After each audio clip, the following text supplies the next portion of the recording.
Chemistry. So N T ಎದವರ ಕಡೆಯಿಂದ ಬಂದಿರುವಂತ ಒಂದು ಇಂಪಾರ್ಟೆಂಟ್ ಅಪ್ಡೇಟ್ ಏನಂತಂದ್ರೆ, ಯಾರ್ಯಾರು ಎಕ್ಸಾಮಿನೇಷನ್ ನ ಬರೆದಿದ್ರಿ ನಿಮಗೆ ನಿಮ್ಮ OMR ರೆಸ್ಪಾನ್ಸ್ ಶೀಟ್ ಅನ್ನ ರಿಲೀಸ್ ಮಾಡಿದ್ದಾರೆ. ಎಸ್ ಮೈ ಡಿಯರ್ ಸ್ಟೂಡೆಂಟ್ಸ್, ಅವರು ಹೇಳಿರೋ ಪ್ರಕಾರ OMR ಶೀಟ್ ಅನ್ನ ನಿಮಗೆ ಮೇಲ್ ಕೂಡ ಮಾಡಿದೀವಿ ಅಂತ ಹೇಳಿದರೆ, ನಿಮ್ಮ ರಿಜಿಸ್ಟರ್ಡ್ ಮೇಲ್ ಐಡಿಯನ್ನ ಚೆಕ್ ಮಾಡ್ಕೊಳ್ಳಿ. ಎನ್ ಟಿ ಎದವರ ಕಡೆಯಿಂದ ಮೇಲ್ ಬಂದಿರಬಹುದು. ಬಂದಿಲ್ಲ ಅಂದ್ರೆ ಚಿಂತೆ ಬೇಡ. ಇಲ್ಲಿ ನೋಡಿ, ನೀವು ಎನ್ ಟಿ ಎ ವೆಬ್ಸೈಟ್ ಗೆ ಬಂದ್ಮೇಲೆ ಡಿಸ್ಪ್ಲೇ ಆನ್ಸರ್ ಶೀಟ್ ಅಂತ ಏನು ಕಾಣಿಸ್ತಾ ಇದೆ ಇಲ್ಲಿ ನಿಮಗೆ. So display of scanned images of OMR answer sheet ಅಂತ ಹೇಳಿ ಅದನ್ನ ನೀವು ಕ್ಲಿಕ್ ಮಾಡಿದ್ರಿ ಅಂತ ಅಂದ್ರೆ ನಿಮಗೆ ಒಂದು ಲಿಂಕ್ ಕಾಣಿಸ್ತದೆ, ಕ್ಲಿಕ್ ಮಾಡಿ. ಸೊ ಇಲ್ಲಿ ನಿಮ್ಮ ಒಂದು ಅಪ್ಲಿಕೇಶನ್ ನಂಬರ್ ಪಾಸ್ವರ್ಡ್ ಹಾಕಿದ್ಮೇಲೆ ನಿಮಗೆ OTP ಬರುತ್ತೆ. OTP ಯನ್ನು ಎಂಟರ್ ಮಾಡಿದ ಮೇಲೆ ನಿಮಗೆ ಒಂದು ಪೇಜ್ ಓಪನ್ ಆಗುತ್ತೆ. ಆ ಪೇಜ್ ಈ ರೀತಿ ಕಾಣಿಸ್ತದೆ ನಿಮಗೆ. ಇಲ್ಲಿ ಕೆಳಗಡೆ click here to view and challenge OMR ಅಂತ ಇರುತ್ತೆ, ಅದನ್ನ ಕ್ಲಿಕ್ ಮಾಡಿ. ಕ್ಲಿಕ್ ಮಾಡಿದ ತಕ್ಷಣ ನಿಮಗೆ ಈ ರೀತಿ ನಿಮ್ಮ ಒಂದು OMR ಶೀಟ್ ಕಾಣಿಸ್ತದ, ಅದನ್ನ ನೀವು ಡೌನ್ಲೋಡ್ ಮಾಡಿಕೊಳ್ಳಬಹುದು. ರೈಟ್. ಸೊ ನಿಮಗೆ ಮೇಲ್ ಮಾಡಿರ್ತಾರೆ, ಮಾಡಿಲ್ಲ ಅಂದ್ರೆ ಡೌನ್ಲೋಡ್ ಮಾಡ್ಕೊಳ್ಳಿ. ಡೌನ್ಲೋಡ್ ಮಾಡ್ಕೊಂಡ ಮೇಲೆ ನಿಮ್ಮ ರೆಸ್ಪಾನ್ಸ್ ಅನ್ನ ನೀವು ಎನ್ ಟಿ ಎದವರು ಏನು ನಿಮ್ಮ ರೆಸ್ಪಾನ್ಸ್ ಅನ್ನ ಯಾವ ರೀತಿ ಕನ್ಸಿಡರ್ ಮಾಡಿದಾರೆ ಅನ್ನೋದು ನೋಡ್ಕೋಬಹುದು. ಓಕೆ. ಸೊ ಈ OMR ಶೀಟ್ ಏನ್ ಕಾಣಿಸ್ತದೆ ಅದರ ಕೆಳಗಡೆ ಇನ್ನೊಂದು ಬಟನ್ ಕಾಣಿಸ್ತದೆ, ಒಂದು ಚೆಕ್ ಬಾಕ್ಸ್ ಕಾಣಿಸ್ತದೆ, ಅಲ್ಲಿ ಎಸ್ ಅಂತ ಕ್ಲಿಕ್ ಮಾಡಿ. ಕ್ಲಿಕ್ ಮಾಡಿದ ಮೇಲೆ ಕೆಳಗಡೆ click here to challenge OMR ಅಂತ ಬರ್ತದೆ, ಅಥವಾ OMR ಅಂತ ಬರ್ತದೆ. ಸೊ OMR ರೆಸ್ಪಾನ್ಸ್ ಅಂತ ಬರ್ತದೆ, ಕ್ಲಿಕ್ ಮಾಡಿ. ಕ್ಲಿಕ್ ಮಾಡಿದ ಮೇಲೆ ಈ ರೀತಿ ಒಂದು ಪೇಜ್ ಓಪನ್ ಆಗ್ತದೆ ನಿಮಗೆ. ಇದರ ಮೇಲ್ಗಡೆ ನಿಮ್ಮ ಡೀಟೇಲ್ಸ್ ಅನ್ನು ಕೊಟ್ಟಿರ್ತಾರೆ. ಇಲ್ಲಿ ಪ್ರತಿಯೊಂದು ಕ್ವಶನ್ನಿಗೂ ರೆಕಾರ್ಡೆಡ್ ರೆಸ್ಪಾನ್ಸ್ ಏನಿದೆ OMR ಶೀಟ್ ಅಲ್ಲಿ ನೀವು ಏನು ರೆಕಾರ್ಡ್ ಮಾಡಿದ್ದೀರಿ, ಮತ್ತೆ ರೆಸ್ಪಾನ್ಸ್ ಎನ್ ಟಿ ಎದವರು ಯಾವುದನ್ನ ಕನ್ಸಿಡರ್ ಮಾಡಿದ್ದಾರೆ ಅನ್ನೋದನ್ನ ಇಲ್ಲಿ ಮೆನ್ಷನ್ ಮಾಡಿರ್ತಾರೆ.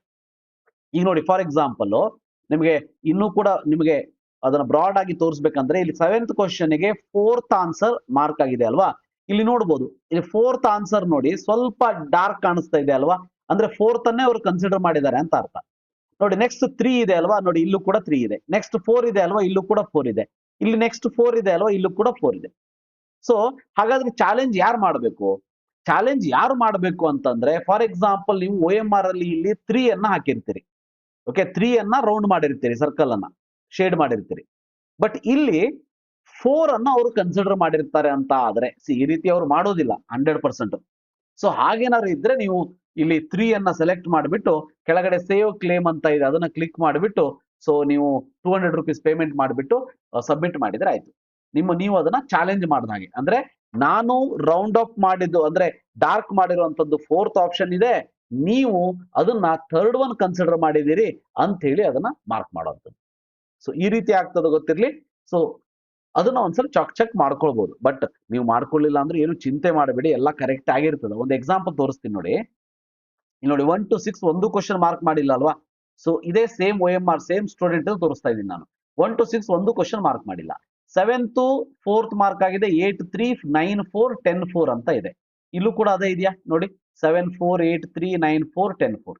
ಅವ್ರು ಕನ್ಸಿಡರ್ ಮಾಡಿದ್ದು ಸೇಮೇ ಇದೆ, ಇದು ಸೇಮೇ ಇರ್ತದ ಕೂಡ. ನೀವು ಯಾವಾಗ ರೆಸ್ಪಾನ್ಸ್ ಅನ್ನ ಚಾಲೆಂಜ್ ಮಾಡಬಹುದು ಅದನ್ನು ಕೂಡ ತೋರಿಸ್ತೀನಿ ನೋಡಿ.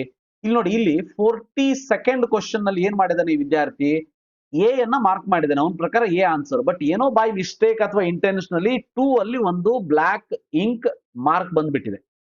ಒಂದೊಮ್ಮೆ ಈಗ ನೀವು OMR ಲಾಗಿನ್ ಆಗಿ ನೋಡಿದಾಗ ಈ 2 ಅನ್ನ ಅವರು ಕನ್ಸಿಡರ್ ಮಾಡಿದ್ದಿದ್ರೆ, ಅರ್ಥ ಆಯ್ತಾ? ಈಗ ಎನ್ ಟಿ ಎದವರು 2 ಅನ್ನ ಕನ್ಸಿಡರ್ ಮಾಡಿದ್ದಿದ್ರೆ, ಆ ರೀತಿ ಮಾಡೋದಿಲ್ಲ, 2 ಅನ್ನ ಕನ್ಸಿಡರ್ ಮಾಡಿದ್ರೆ ಅವಾಗ ನೀವು ಚಾಲೆಂಜ್ ಮಾಡಬಹುದಿತ್ತು. ನಾನು ಮಾರ್ಕ್ ಮಾಡಿರೋದು ಒಂದೇ ಇದೆ, ಎರಡನೇದು ಬೈ ಮಿಸ್ಟೇಕ್ ಟಚ್ ಆಗಿದೆ, ಸೊ ಕನ್ಸಿಡರ್ 1 ಅಂತ ಹೇಳಿ ನೀವು ಅದನ್ನ ಚಾಲೆಂಜ್ ಮಾಡಬಹುದಾಗಿತ್ತು. ಆದ್ರೆ ಇಂಥ ಕೇಸಲ್ಲೂ ಕೂಡ ಅವರು 2 ಅನ್ನ ಕನ್ಸಿಡರ್ ಮಾಡಿರೋದಿಲ್ಲ, 1 ಅನ್ನೇ ಕನ್ಸಿಡರ್ ಮಾಡಿರ್ತಾರೆ. ಗೊತ್ತಿರ್ಲಿ, 1 ಅನ್ನೇ ಕನ್ಸಿಡರ್ ಮಾಡಿರ್ತಾರೆ. ಒಂದೊಮ್ಮೆ ನಿಮ್ಮ OMR ಅಲ್ಲಿ ಏನಾದ್ರು 2 ಆನ್ಸರಿಗೆ ಮಾರ್ಕ್ ಮಾಡಿದ್ರೆ, ಯಾವ್ದೋ ಒಂದು 80th ಕ್ವಶನ್ ಬಿನು ಮಾರ್ಕ್ ಮಾಡಿರ್ತೀರಿ, ಸಿನು ಮಾರ್ಕ್ ಮಾಡಿರ್ತೀರಿ, ಅಂತ ಕೇಸಲ್ಲಿ ಅದನ್ನ ನೆಗೆಟಿವ್ ಮಾರ್ಕಿಂಗ್ ಅಂತ ಕನ್ಸಿಡರ್ ಮಾಡಿರ್ತಾರೆ ಅನ್ನೋದು ಗೊತ್ತಿರ್ಲಿ. ನೆಗೆಟಿವ್ ಮಾರ್ಕಿಂಗ್ ಅಂತ ಹೇಳಿ ಕನ್ಸಿಡರ್ ಮಾಡಿರ್ತಾರೆ. ನಿಮಗೆ ಕರೆಕ್ಟ್ ಮಾರ್ಕ್ಸ್ ಅಂದ್ರೆ ಫುಲ್ ಮಾರ್ಕ್ಸ್ ಕೊಡೋದಿಲ್ಲ, ಯಾವ್ದಾದ್ರು ಒಂದು ಕರೆಕ್ಟ್ ಆಗಿದ್ರು ಮಾರ್ಕ್ಸ್ ಕೊಡೋದಿಲ್ಲ. ಅದ್ರ ಜೊತೆಗೆ ನಿಮ್ಮ ಒಂದು -1 ಮಾರ್ಕ್ಸ್ ಹೋಗ್ತದ, ಅಂದ್ರೆ 1 ಮಾರ್ಕ್ಸ್ ಮೈನಸ್ ಆಗ್ತದ ಅನ್ನೋದು ಗೊತ್ತಿರಲಿ.